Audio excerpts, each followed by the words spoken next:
this is the thing. It's like you just knew this was going to happen. I mean, here it is, champions of Europe, Italy. They're all about trolling everyone. Yeah, we won the Euros, blah blah blah. It's all forgotten that we didn't qualify. And there was this part in all of us that just sort of knew that if it fell down to this, that it was somehow going to be dramatic, and somehow we were going to be in another playoff. And my God, I mean, when you look at the names.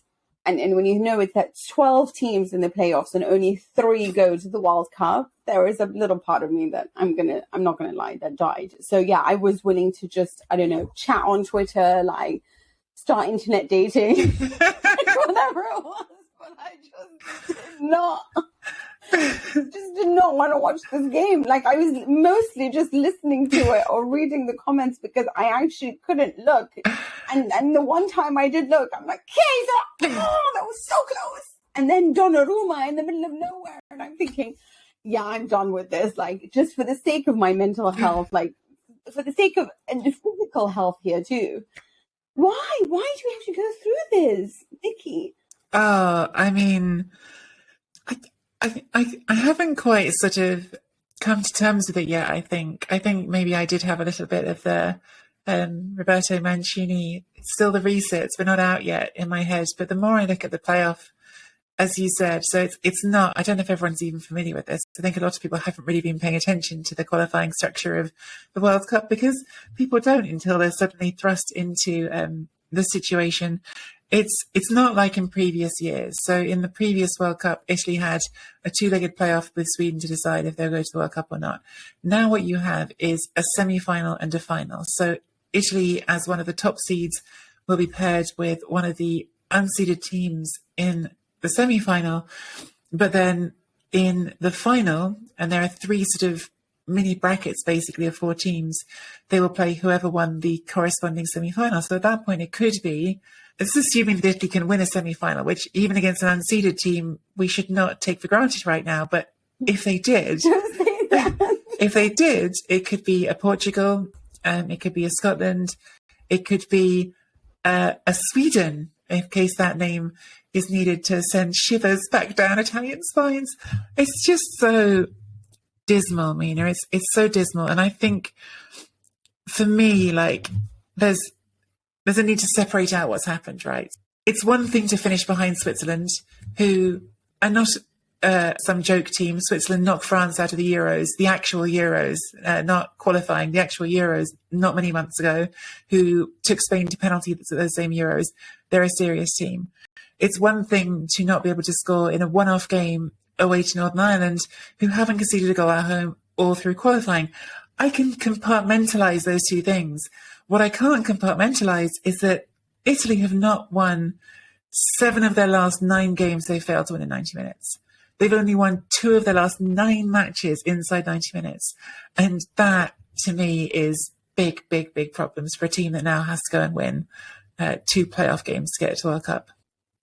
Yeah, I think that's the issue. I think that we can talk about the fact that this was a horrible game, but to be honest, coming into a final like this match with so much pressure riding on it and asking them to score 2 goals against Northern Ireland, who, like you said, haven't conceded throughout qualifiers, when you know Switzerland are at home and playing Bulgaria, another team Italy should have defeated when they played them at home. Because let's be honest, they are just not a very good team, you know? Mm-hmm. Yeah, this is where I guess we've lost the matches. And I mean, there was a lot, to be honest with you. I mean, I think I know, like, we can look at this Northern Ireland one, but it was a mishmash. Like, it was, Italy dominating it, 66% percentage in the first half, overall, like, over 70% of the game. So many more completed passes. Really few good chances, and I think maybe really Northern Ireland chances. Yeah. Yeah. Northern Ireland probably had the best 2. Mm-hmm. Yeah. But, this doesn't matter. Or this game, it shouldn't have been decided in this game. I had a lot of question marks on the way I think that Switzerland was handled, at least like the choices that were made and how that match was started, and the decision to play Belotti and Chiesa up front when I think Berardi should have started. I have like lots of things that I really disliked about the way that game was handled. And of course, the discussion is Jorginho and penalties, but more for me, Jorginho's performances in general recently, you know, there's a lot of players that I think that I would have loved to have Lorenzo Pellegrini. I really feel like, you know, in these types of matches, his creativity, his way of playing the game would have just made a little bit of a difference. The fullback situation is a disaster for me because I know Di Lorenzo scored the goal against Switzerland, but my God, had you seen a fullback under more pressure in the early, especially in the early stages against Switzerland, I thought it was a horror show for me, you know. So, you know, you look at the squad and you think, God, they won the Euros, you know. But sometimes you look at them and you can see like there's just not a centre forward that can score a goal. You know, they haven't. We've scored our goals through pretty much anyone else but a centre forward, you know. And I'm not counting Lithuania. I don't know what that was, you know. It was Lithuania. But there are just so many. Yeah, I mean, but it is like I'm worried a little bit about. Look, I know this is going to sound crazy because we won against England. Yeah. But I hated the way Mancini handled that match, and I hated the fact that I had to rely on substitutions, and basically Southgate's inability to affect through substitutions that won it for Italy through penalties in the end. But there are question marks that I have. And the way that they started that match when they were under pressure from the likes of Luke Shaw is exactly the way they started the match against another physically fit, good, dynamic, vertical team in Switzerland. It's like, are you not learning your mistakes here? This is what's bothering me. People love to talk about how can you still rely on Giorgio Chiellini and Leonardo Bonucci. Who do you want me to rely on exactly? Bastone's injured. Well, Rugani? Who is there? Romagnoli? You know? If you have a great centre-back that's being ignored, then bring him up. Because right now I don't know which centre-back that you think that should be playing ahead right now of those two. And Chiellini's not playing. I know Acerbi's not great, but Bastone's not available. So who do you want? Unless you can provide me with a centre-back that's worth it. This is a stupid argument that people continue to have. Youth is not going to always win you World Cup. Sometimes it's nice to have a mix. And all of a sudden, I don't know why that's become the talking point.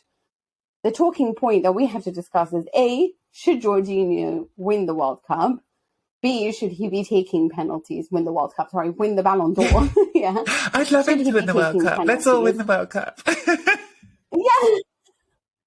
Why did Gianpiero Ventura announce his retirement on the day? Like, are you just trying to troll us? Yeah, like, why? Yeah. Like, why? And like, I swear, Ventura, it's like you're just trying to be stressed about in any way, shape, or form at this point. And Mancini, again, why are you always starting with two finalisers? You need two ball players and one final. Chiesa cannot play alongside the centre forward. You have to know that from having played against England. You knew your changes made the difference. It's Berardi, Insigne, and Chiesa. Or it's Immobile, Berardi, and Insigne. But it's not Chiesa and Berardi, and Belotti or Immobile. You have to have two ball players up front alongside a dynamic point. Anyway, that's my rant over. You go for it.